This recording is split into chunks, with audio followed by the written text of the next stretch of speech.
Hi guys. First off, please excuse the hair. Some of you have complained about the sound quality, so I'm speaking closer to the laptop. Yeah. This video, if you read the title, it's going to be why I don't call myself or resonate with starseed. Now, this is a bit of a controversial topic. But basically, why I do not call myself a starseed, or I have every now and again to establish points, but a lot of you when you post all these starseed type things, on Facebook and whatnot, you'll notice that sometimes they'll say, we are human first. Now, why I don't call myself a starseed, I try to label myself that much. I talk about India for a lot, but like, I talk about yogis quite a lot, I talk about meditation quite a bit. But these labels, all these things we call ourselves,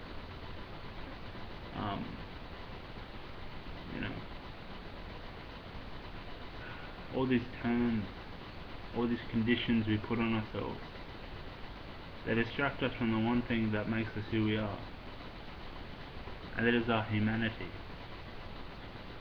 Now you're probably thinking, what is your humanity? Your humanity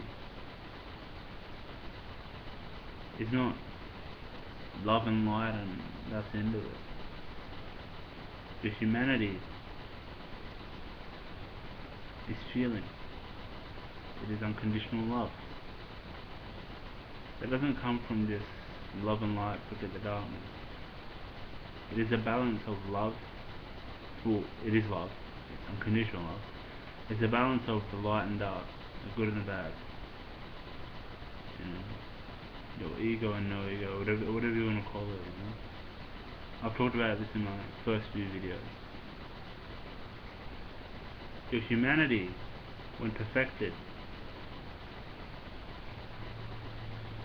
is the most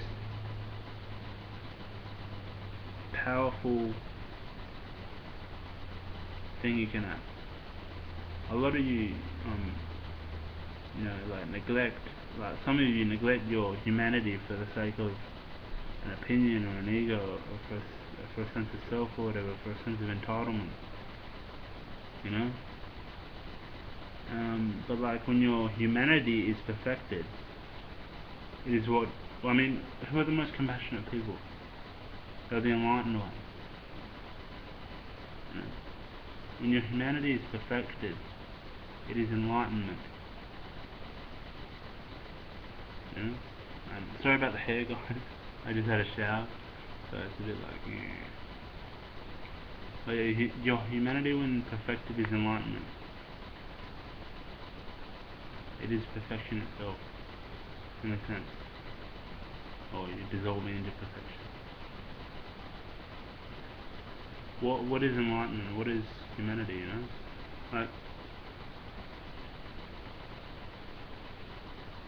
it is, I guess, the expression of consciousness.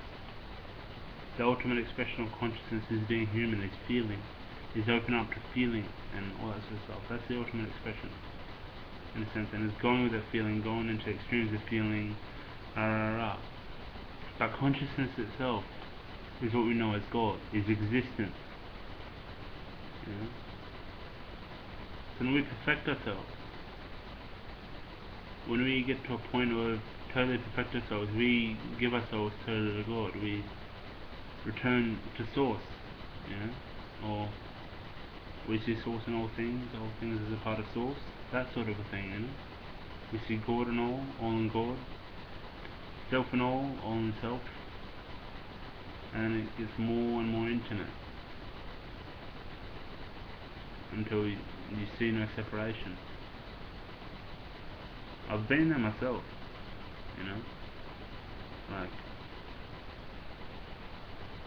part of me still wishes I was there. But it's funny because when you let go to that point, You actually can't tense your body. Like, it's weird. Like, you've let go to the point where you're so relaxed that you can't actually tense your body. Like, you can hold things, but you can't actually tense your body. You can't, like, nothing really gives you a thrill, nothing really scares you or whatever. And it's funny, you know, when I got to a point in the renouncing thing, there were a lot of things that why I came back to what I said of ego. A part of it was that I felt like I wasn't worthy of it anymore, due to some experiences. I feel like a big part of me still feels like I don't deserve it. Um, a part of me felt like, you know, I just wanted to feel again. I want to have that sense of more, like, I want to have that sense of ego and attachment. Now, when I say attachment and like feel the attachment, I don't mean like you lose your feeling, your sense of feeling in no ego or enlightenment or whatever you want to call it. You actually feel more, but you have to dissolve your attachment to it in order to feel more. Otherwise, it'll overwhelm you. You'll probably go crazy. That's why, like, you know, like when it comes to these dates, like, you know, 21st December 2012, and all these people were thinking, oh, we're gonna get enlightened, you know, immediately. You know, I'm thinking you can't let go and give yourself the source and open up the source immediately. Like, from my personal experience, you would simply go crazy. Like, if you let go too fast, you know, so if you attach too fast, you wouldn't be able to register it. It would be too uncomfortable for you. You know, like, it'll be too much all at once. So you have to do it slowly. It took me, when I was coming from enlightenment, I stopped meditating properly for about 2 to 3 months, and then it slowly left, and then it took a few weeks or to a few months more after that. So it took like, I'd say nearly 4 or 5 months for it to really get out of my system, for me to stop feeling so connected to it, the source energy flowing through me, you know. But yeah, it's an experience I'll forever cherish. Yeah. So, I'm going to recap. Basically, calling yourself a starseed, or calling yourself Asian, or calling yourself white or whatever, calling yourself black, you know, it's all a distraction. You know, calling yourself like, you know, a Christian or a New Ager or a Buddhist or a Hindu or Muslim or whatever. You know, I'm trying to keep it quiet, Muslim. No, that was a joke. That was a joke. But yeah, like, it's all a distraction from our humanity, from our sense of who we are. And our sense is our feeling. You know? Our true sense of self is what we feel. A lot of you deny what you feel, you suppress what you feel. This is what we're conditioned to do. We're conditioned to work a 9 to 5 job, come on, crack a few beers, suppress what we're feeling like, you know, feeling like shit. Come weekend we get totally shit faced, you know. Or we watch television, we just numb what we feel once again. With me, I spend a lot of time on Facebook, probably too much time. So I'm trying to cut down on that. Just for you guys who are getting into detached attachment, if you haven't already figured it out, or if you're in enlightenment, samadhi or whatever, and you're having a hard time attaching or staying grounded here, the best thing you can do, because you're not attached in the sense that instead of like totally dissolving or whatever, or going like, you might go a bit crazy if you try to attach too fast. What you can do is what I did. This is where I got into the habit of Facebook so much. Was I would stay on Facebook to distract myself, do healing work, readings and that sort of thing. But I would more or less observe also on Facebook.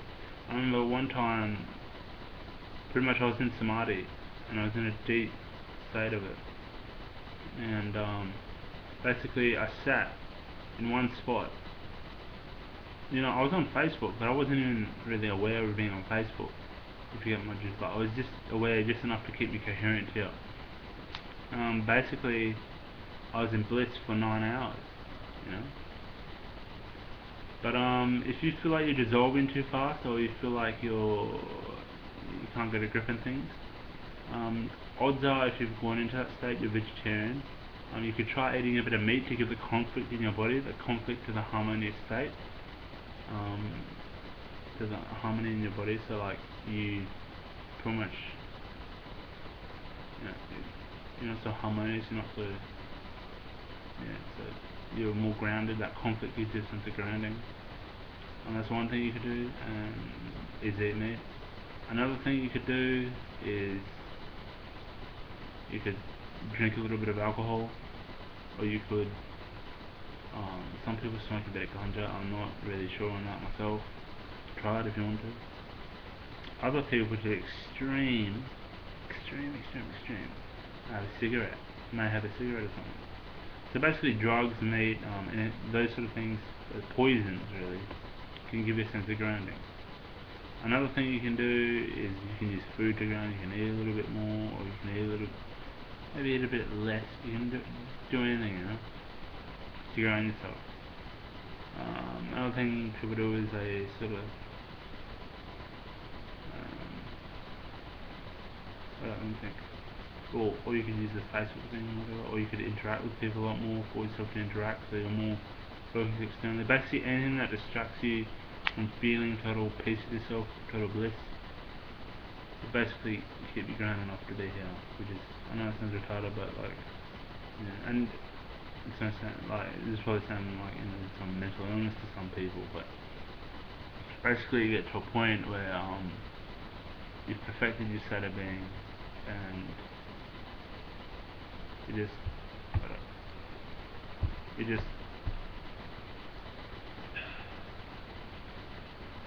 feel like you're dissolving, you know, you just feel like you're going into the nothingness, and it takes a lot to stay here.